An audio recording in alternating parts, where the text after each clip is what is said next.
Hi there! Welcome back to yet another interesting episode of Marvelous Videos. It's a tough job to make a war movie. What's even tougher is crafting a comedy out of a war movie. Seems like a lesser explored side and can be strenuous, but not this one.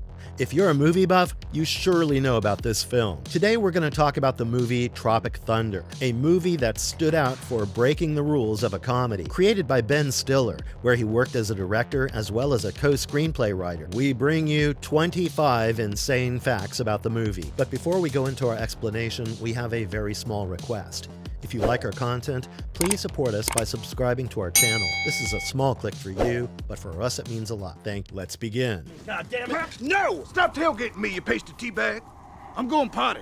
You want home? Who helped shape Les Grossman's book and moves? Les Grossman was brought to life by none other than the actor who embodied the role, Tom Cruise. It can be said that he did not just enact the part, but also crafted the character. That's right, Les Grossman, the dreadful studio executive who became a part of the path-breaking cinema, was not there in the script at all. It was Cruise who played a critical role in creating the character. If you think that's all, let me tell you, you're wrong. Along with suggesting the inclusion of the character, Tom Cruise also played the character in just a matter of minutes. His inclusion in the movie was so much more than just an actor. The role of Les Grossman was quite removed from the ones that Cruise is generally seen portraying, yet he got deeply involved with the details of the character. Starting from prosthetics to the dance moves, it was all handled by him. The filmmaker, Ben Stiller, also recalled how the thought of the character kick-started. Someone had offered a Diet Coke to Cruise during the makeup test,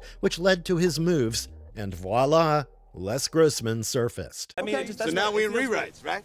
Where you going? Let's rewrite it. Action Jackson can't cry, that's what's going. What extra job did Stiller take on? Ben Stiller didn't just call the shots for the movie Tropic Thunder. He played multiple key roles to shape the film. Stiller took on the role of co-writing, producer, and starring in the movie. He played the role of the protagonist, Tug Speedman. Apart from acting, Stiller was also a member of the team looking over the creative and production aspects of the film. An additional job that Stiller took on while making the film was co-creating the character of Les Grossman along with Tom Cruise. Now that's a fulfilling job while making a film.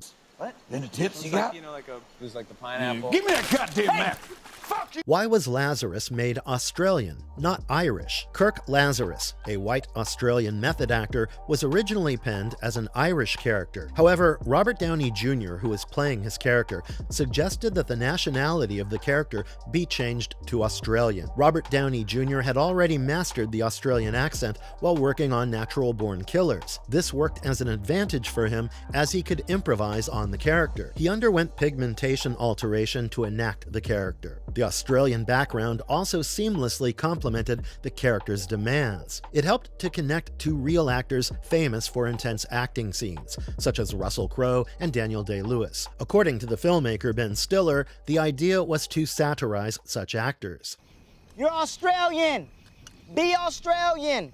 Excuse me, kangaroo. What did Robert Downey Jr. do during the DVD commentary? The portrayal of the character Lazarus by Robert Downey Jr. in the movie has gained cult status in the history of cinema. He has done a praiseworthy job in the film with a ridiculously well-performed act. During the DVD commentary, he remained in character until the commentary track was done with. The thing that makes this aspect funnier is that the other two actors, Ben Stiller and Jack Black, maintained their normal personalities during the 2-hour commentary session. At the same time, Downey Jr. enjoyed his time staying in the comedic role for the world to witness. He became so involved with the character of Kirk Lazarus that he didn't drop his tone until the Tropic Thunder commentary came to a close. Interestingly, in the film, Kirk Lazarus says, "I don't drop character till I've done the DVD commentary." The role went on to earn Robert Downey a nomination for the Oscars for Best Supporting Actor. This line was also spoken of when Robert Downey Jr. was called upon as a nominee,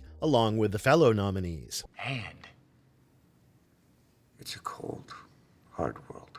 Who was cast before McConaughey as Rick Pett? Initially, Tom Cruise was offered the role of the Hollywood agent Rick Pett. This was before Owen Wilson, a familiar face in Ben Stiller movies, was chosen for the role. But after the character of Grossman was introduced and Cruise filled the shoes for that role, someone still had to enact the character of Pett. However, Wilson had attempted suicide in 2007 and needed time to recover. Hence, he deserted the role. Changes had to be made in the casting of the role.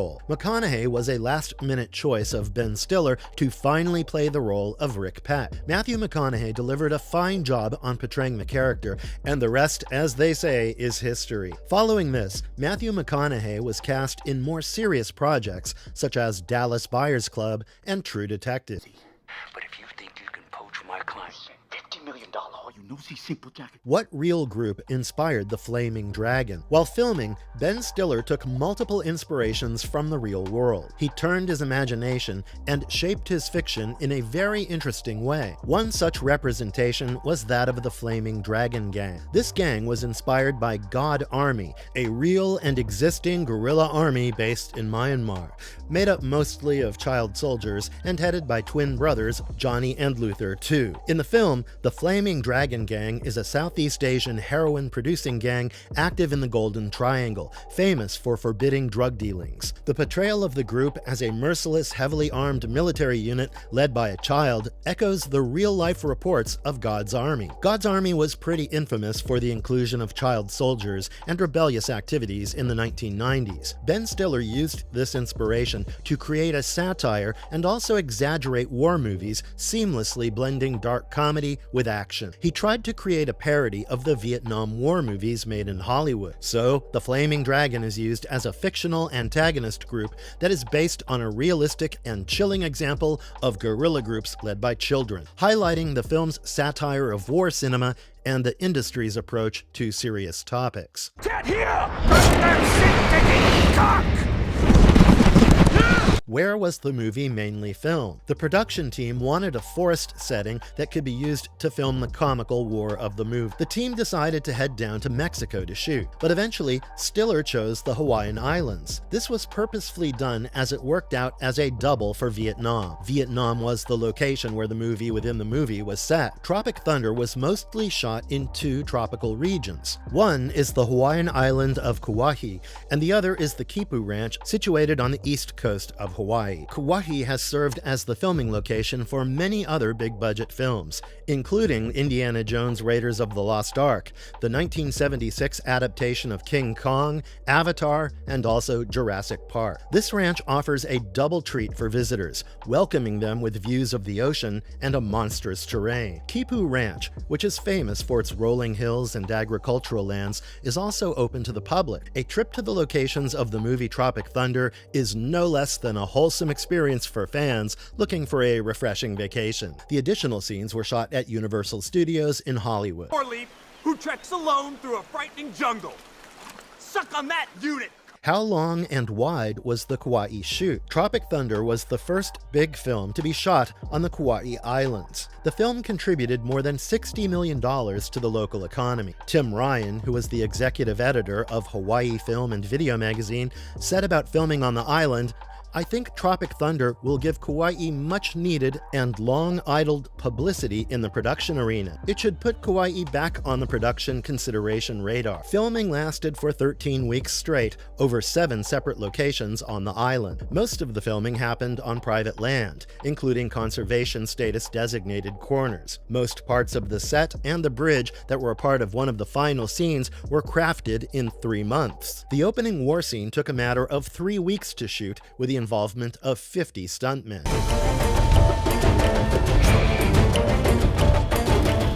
What challenges came with filming in Kauaii? Well, while filming in Kauaii, the team had to face significant challenges.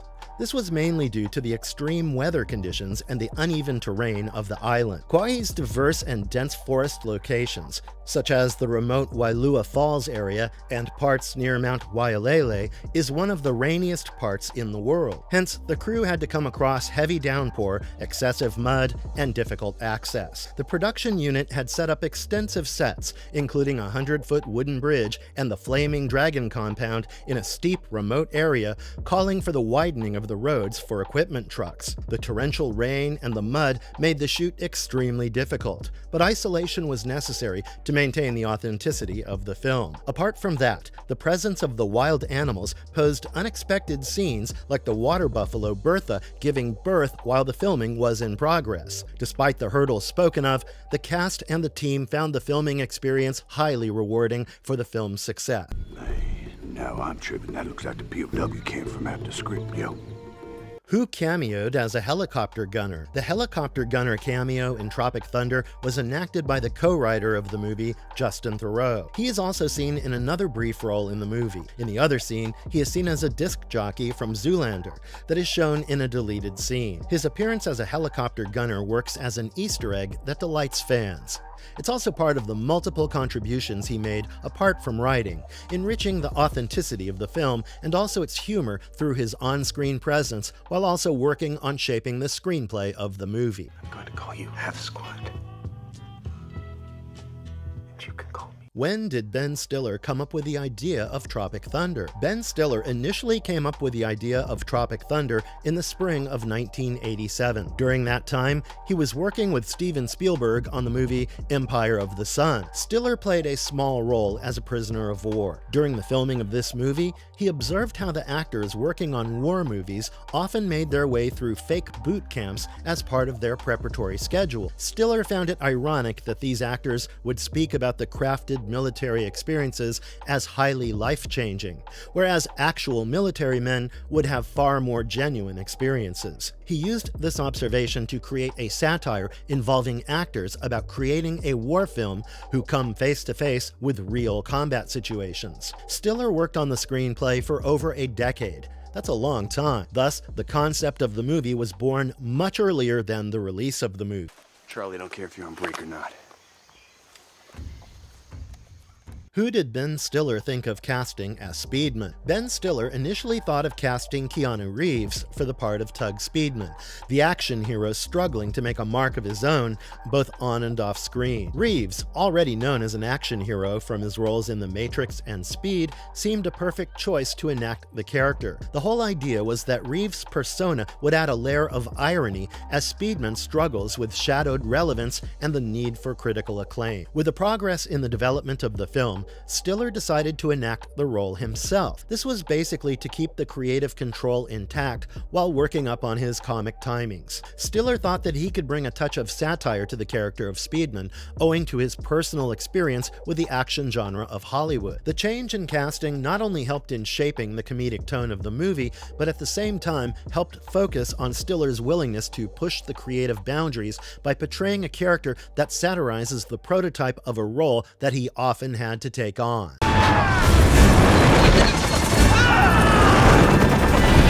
How much fuel was used in the big explosion? War movies often make a mark based on the realistic aspects, as incorporating practical effects is a fresh take to enhance the battle scenes. Making use of CGI has become common in the industry for many movies, especially ones that showcase battles that include explosions, gunfire, and also bloodshed. Tropic Thunder was a spoof of far more serious war films, but the movie features genuine explosions. The opening scene of the movie shows an imitation of war epics, like the one in Apocalypse Now, and the huge napalm explosion used 1,100 gallons of gasoline and diesel fuel, which gave rise to a fireball 350 feet into the air. The blast was shown in the movie for 1.25 seconds. Ben Stiller had set up a total of about 11 cameras. Some of the explosions demonstrated in the film were exaggerated to get the desired comic effect. What safety steps were taken during the blast? During the napalm explosion scene in the movie, the unit had to take safety measures to ensure the safety of the cast and the crew. The explosion required a 450-foot or 137-meter row of explosive pots containing 1,100 gallons of gasoline and diesel fuel. These were arranged across a field lined with coconut palm trees. 11 cameras captured the explosion, which gave rise to a mushroom cloud fireball that reached 350 feet in the air. The entire explosion consisted of about 12 separate explosions, which were filmed in 1.25 seconds. To ensure safety on the set, The detonators were connected only 1 hour prior to the explosion. Also, nobody was allowed to be within 400 feet of the blast site during the time of detonation. The explosion was performed only once due to its size and expense. The scene was filmed from about 11 different camera angles. Quarter for it, go. Play it through, still rolling. Dieter, can he hear me? That's C4. Who handled the film's visual effects? The visual effects for the film were not done by a single company, but it was the result of the efforts of multiple visual effects companies. 6 companies, to be precise. The companies contributed to the nearly 500 visual effects shots along with CIS Visual Effects Group, formerly known as Rainmaker. With diverse variations in the background light and shade, coupled with numerous movements from plants and other things in the background, filming in the jungle was not an easy task. But Mark Breakspear, the visual effects supervisor at CIS Vancouver, was mesmerized by how brilliantly Buju tracked the trickiest animated objects. The visual effects team also used advanced tools like Houdini for the specialized explosions. Extensive cleanup and compositing were performed in Fusion and Inferno software with a team of about 25 3D artists and 20 compositors involved.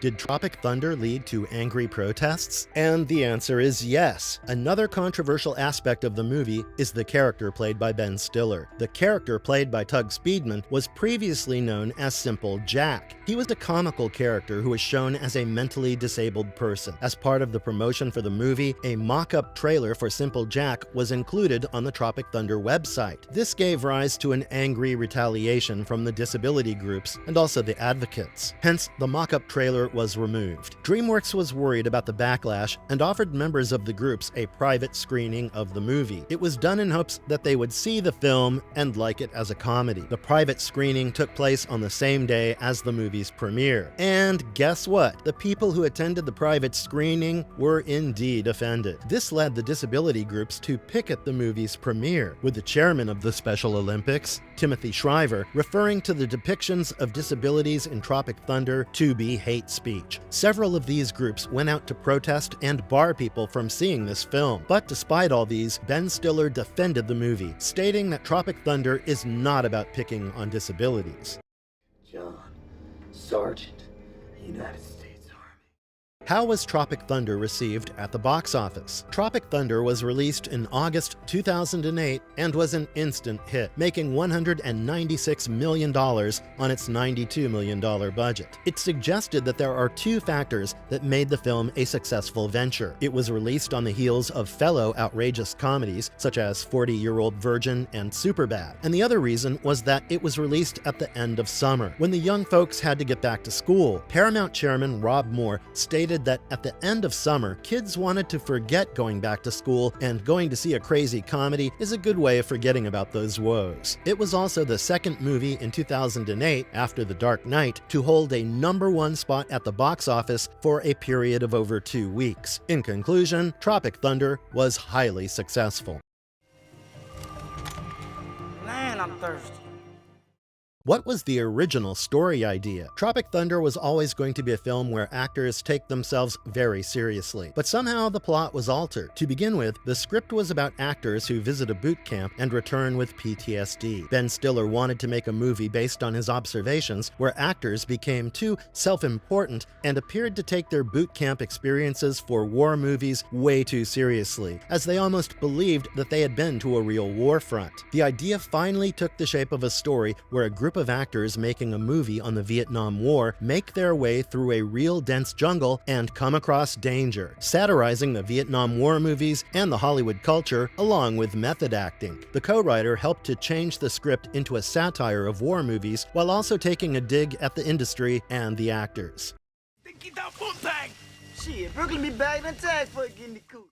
How was the film made to feel real? The film was made to feel real through several deliberate choices in production. To begin with, the film was shot in the dense jungles of Kauaii in Hawaii, as they heavily resembled Vietnam, making the atmosphere seem more authentic. The production structured large, detailed sets that included a bridge that was eventually blown up in the film. The team also managed the visual effects, such as bullet hits, fire, smoke, rockets, and explosions. They also used extensive practical effects along with selected selective CGI to make the action seem grounded. The visual effects team also worked with a realistic military advisor to ensure authenticity in the war sequence. Filming on the difficult terrains with multiple units and using rotoscoping techniques instead of green screens further authenticated the natural footage that barred artificiality. These efforts put together provided the film a genuine action movie feel, although the movie maintained a comic tone. Thus, through location, practical effects, military involvement, and supervised visual effects, Tropic Thunder successfully carried out a convincing experience of a war movie.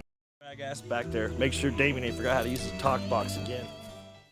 Could Tropic Thunder be made today? In an interview, Ben Stiller said that he's not sure if a movie like Tropic Thunder could be made today. The movie would have faced severe challenges due to social and cultural events. He's also doubtful if the contemporary environment is suitable for edgier comedy, such as Tropic Thunder. Most of the characters, especially that of Robert Downey Jr., could hardly be portrayed in today's world. Today's focus on racial representation would have received a backlash if Downey Jr. had to embody that role. In addition to that, the depiction of characters like Simple Jack, which already seemed outrageous at that time, would have faced much more scrutiny in the present times. In order to be made in the current times, Tropic Thunder would require significant alterations in the script to avoid any offense while staying true to its storyline. Was a mockumentary made for the film Tropic Thunder? And the answer is yes. A mockumentary titled Tropic Thunder: Reign of Madness was created in connection with the movie. This 30-minute spoof documentary also parodies the creation of documentaries such as Heart of Darkness. After the film succeeded in completing a fortnight in the theaters, Reign of Madness was released on the iTunes Store and was also made a part of the home video release of Tropic Thunder. Amy Powell, an advertising executive with Paramount, stated that the release was intended to ensure the film's buzz kept going past the initial taste of success. The story follows co-writer Justin Theroux as a fictitious documentary filmmaker by the name Jan Jurgen, documenting the behind-the-scenes features of the film placed within the film. Marketing for the documentary included a movie poster and an official website before the movie's release. This movie features the original actors of the movie enacting their roles in an imitation of a serious documentary style, which highlights the original film's parody of Hollywood productions.